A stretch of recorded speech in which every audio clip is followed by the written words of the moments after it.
Welcome, Agile friends. I'm Vasco, and I'm hosting a talk with our incredible speaker. You will know more about her in a second, Rebecca Homkes. Hey, Rebecca, welcome to the summit.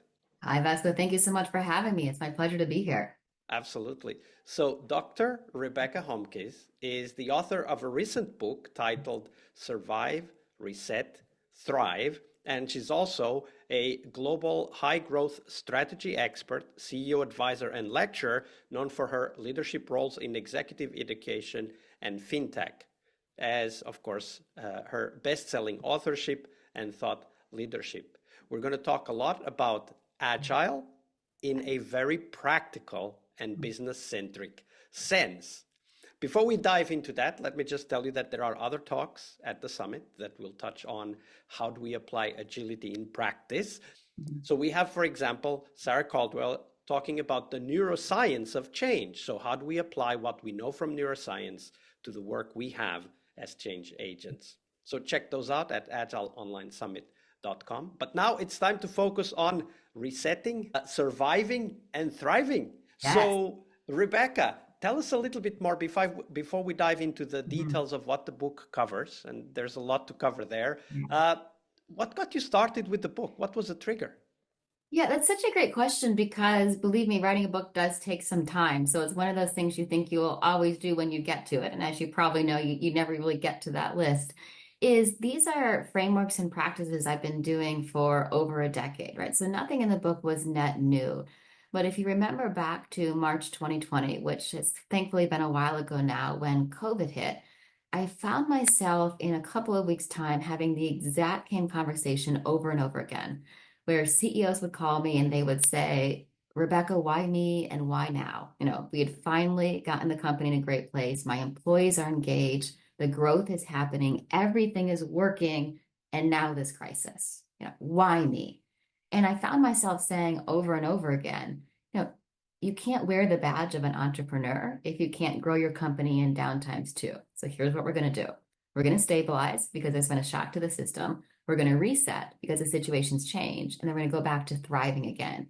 And after that conversation for a couple of weeks, Vasco, I just wrote a very long email, 10 to 12 page email, sent it to, many CEOs on a Saturday night in London. The Sunday morning, I got a ton of responses back and they all said, this is the most helpful thing I've read. Can I send it to other people?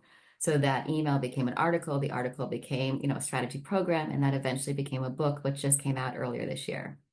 When you think about that email, obviously Yeah. you were having that conversation, so the Yes. thoughts were being triggered by, how Yes. do we tackle this, Yeah. right? Because Yeah. it is a Yeah. shock to the system, Yeah. as you said. But when you think about writing that email, what was going through your mind at that time? Like, what was maybe the key thoughts, the key Yeah. message, the key energy you wanted to put Mhm. out with that Yeah. email?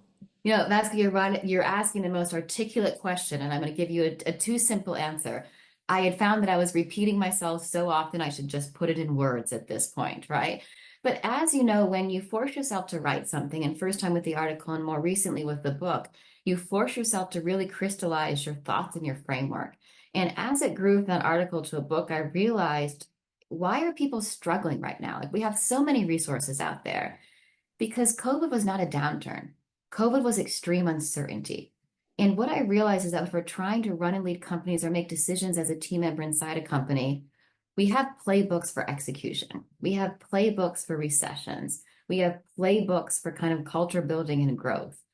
We don't have a playbook on how all of these pieces fit together, right? Growth is a loop, not a line, right? And all of your Agile followers know that. Growth is a loop, not a line. Yet why are we still in organizations using linear planning checklists and planning processes and strategy processes that assume we're in a linear world where we're going to know what's going to happen next?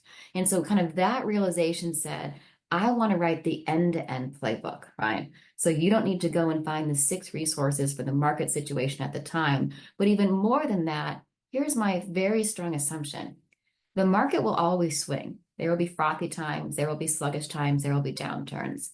The market will always swing, but your business model doesn't have to.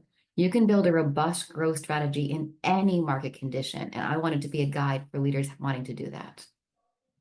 So in your book, Again, the book is called Survive, Reset, and Thrive. Check out the link in the Mhm. video description below. You discuss how businesses can, and I think the word you used was stabilize, right? During Yes. these times of Yes.